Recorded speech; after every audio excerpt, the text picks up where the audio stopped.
Еще одним участником фестиваля для особенных зрителей, одинаковыми нам быть не обязательно, стала театральная студия «Особые, разные, равные». Она работает при Чувашском государственном театре кукол. На родной сцене участники творческого кружка показали спектакль «Мухоморша» для детишек с расстройством аутистического спектра.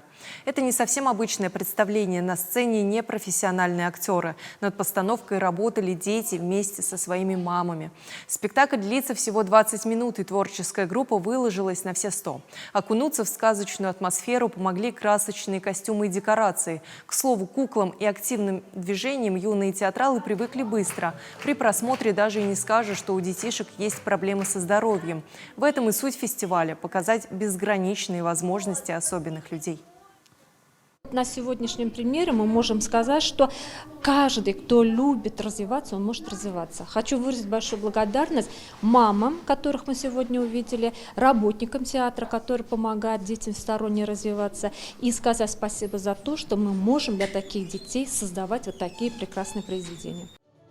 К слову, это уже 5-й по счету спектакль театральной студии. На этот раз воспитанники решили поставить «Мухоморшу». Это сказка ветерана Чувашского кукольного театра Алевтины Нестеровой.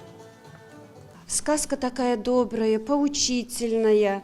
Мы с нашими детками, студийцами, с родителями собрались, почитали сказку. Сказка всем понравилась. Вот так взялись и вот сделали добрую, поучительную, милую сказку.